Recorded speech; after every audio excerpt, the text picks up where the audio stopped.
1,000 บาททำกันง่ายๆขนาดนี้เพื่อนรอดูผลงานตัวเองนะคะนี่คือ 1,000 บาทผ่านไปพันที่2ตรงไหนดีคะหอมแก้มจัดไปค่ะเพื่อนรออยู่เชิญค่ะพันที่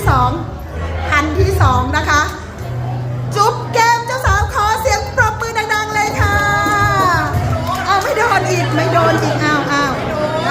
วเขาเช็คนะคะเขาเช็คความสำเร็จด้วยเขามี KPI ด้วยนะคะเช็คความสำเร็จของงานด้วยเอาเลยค่ะนั่นแหละค่ะพันที่2ขอเสียงปรบมือดังๆอีกสักครั้งหนึ่งค่ะขอบพระคุณนะคะมีใครจะให้อีกเราไม่ว่านะคะ